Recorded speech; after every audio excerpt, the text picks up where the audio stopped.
Pour résoudre les trois problèmes grecs, il va falloir les transformer complètement. Après des définitions, nous passerons d'une question géométrique à une question algébrique et on ramènera nos problèmes de la construction à la règle et au compas à la construction de nombres réels.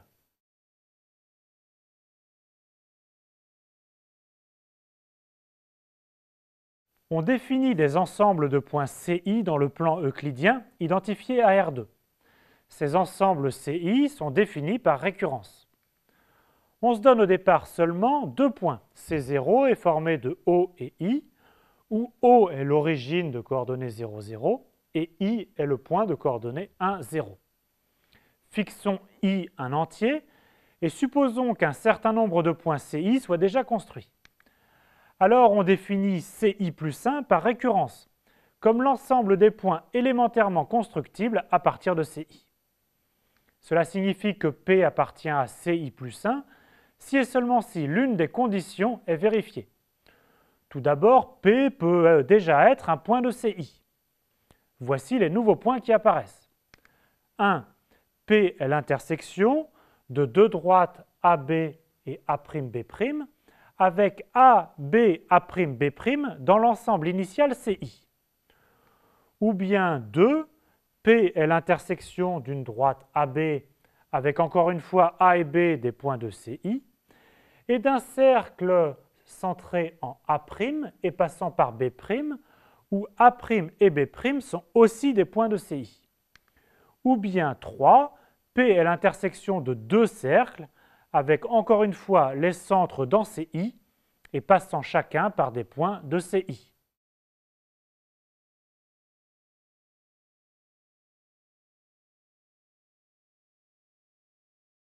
Il faut comprendre cette construction par récurrence ainsi. Si A, B, A'B' ont été construits et sont dans CI, alors à partir de ces points, on peut tracer plusieurs objets à la règle au compas. Par exemple, la droite AB et la droite A'B'. Par définition, le point d'intersection P est dans CI plus 1. Partant de 4 points dans CI, on pourrait tracer la droite AB et le cercle de centre A' passant par B'. Cette droite et ce cercle s'intersectent en deux points et chacun de ces points, par exemple ce P, est par définition dans CI plus 1. Même construction avec deux cercles.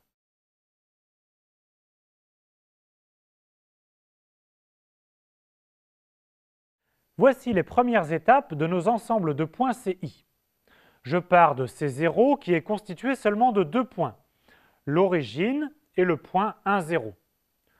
On peut tracer la droite qui passe par ces deux points et aussi le cercle centré à l'origine passant par l'autre point. Ou alors le cercle de centre 1, 0 passant par l'origine. L'ensemble C1 est formé des points de C0 en bleu et des 4 points supplémentaires en rouge. Pour C2, on repartirait de tous les points, rouge ou bleu, de C1, et on tracerait tous les cercles ou droites possibles. Il y en a beaucoup. Les points d'intersection formeraient l'ensemble C2. Par contre, si l'on a construit deux points A et B, on peut bien sûr tracer la droite AB. Pour autant, les points de la droite AB ne sont pas tous constructibles. On peut seulement construire les points d'intersection de cette droite AB avec d'autres objets déjà construits.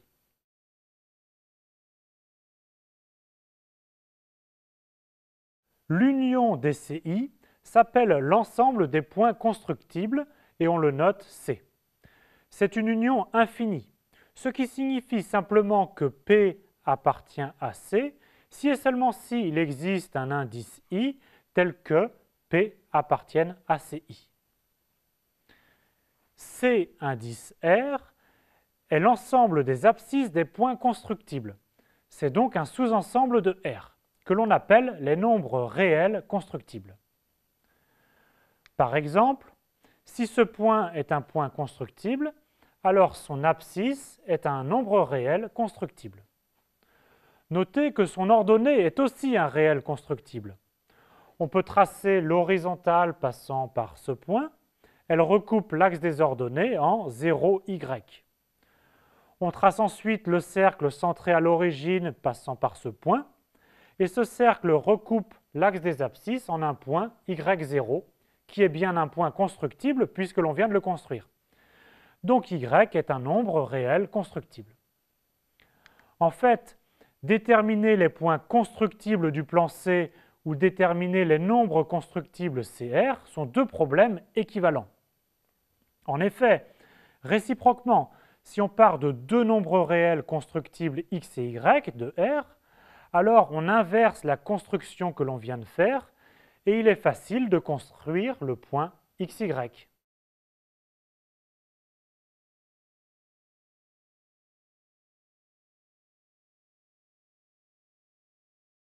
Si x et x' sont des réels constructibles, alors x plus x' est constructible.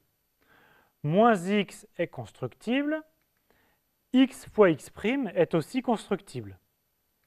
Enfin, si x' est non nul, alors x divisé par x' est constructible.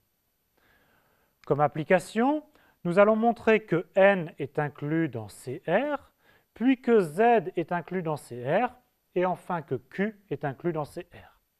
Autrement dit, tous les rationnels sont des nombres réels constructibles. La preuve de ces inclusions découle facilement de la proposition. Puisque 1 est un nombre constructible, alors 2 qui est égal à 1 plus 1 est constructible.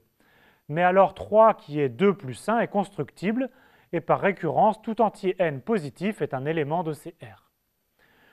Comme tout entier n positif est constructible, alors moins n l'est aussi. Donc tous les entiers n dans Z sont constructibles. Enfin, comme tous les entiers P et Q sont constructibles, alors le quotient P sur Q est constructible et ainsi Q est inclus dans CR.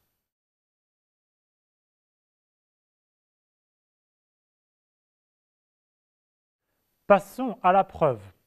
On part de deux nombres réels constructibles x et x'.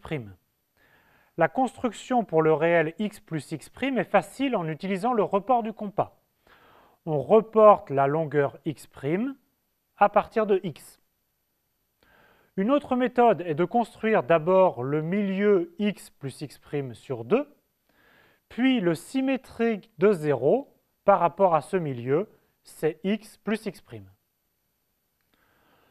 L'opposé du réel x s'obtient comme symétrique par rapport à l'origine.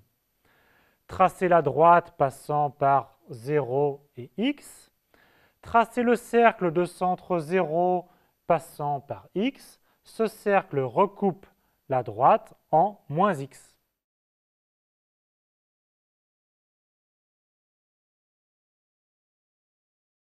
On continue la preuve avec le produit de deux nombres réels constructibles. On suppose donc construit les points x0 et 0x'.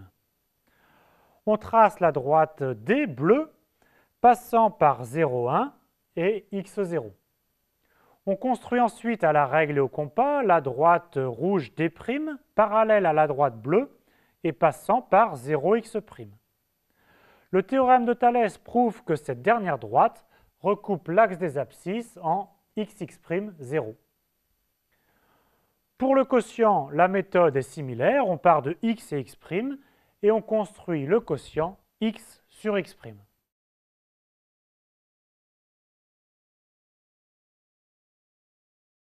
Nous allons voir que l'ensemble des nombres réels constructibles contient davantage de nombres que les rationnels.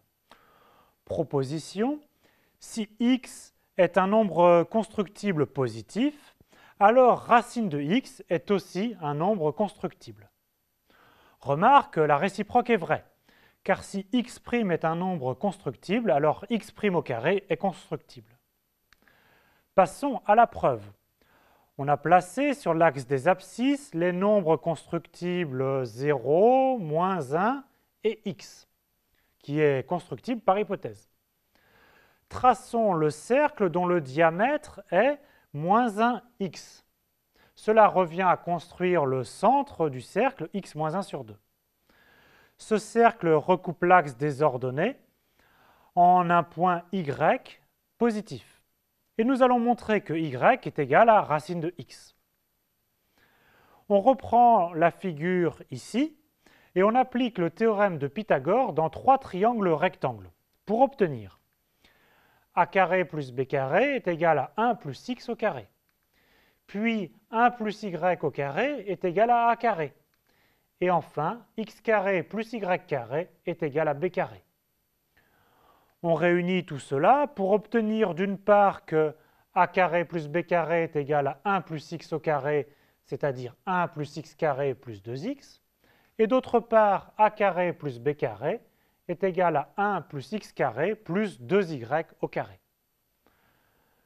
Ainsi, 1 plus x carré plus 2y au carré est égal à 1 plus x carré plus 2x, d'où y carré est égal à x. Comme y est positif, alors y est égal à racine de x.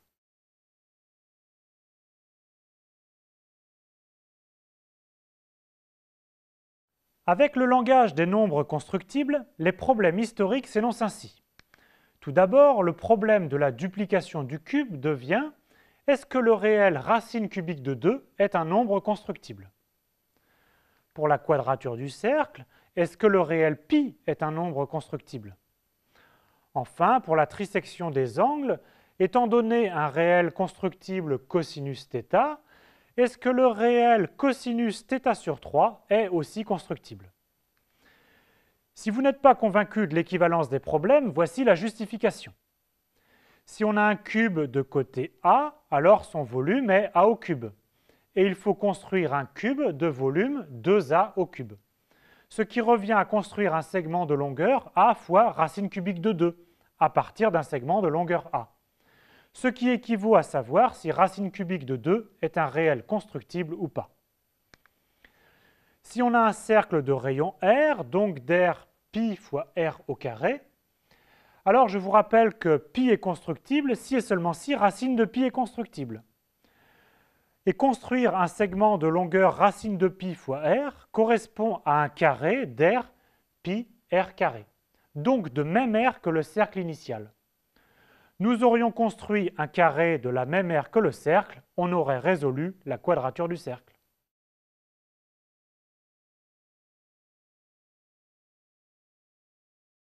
Pour finir, remarquons que construire un angle géométrique de mesure θ est équivalent à construire le nombre réel cosinus θ.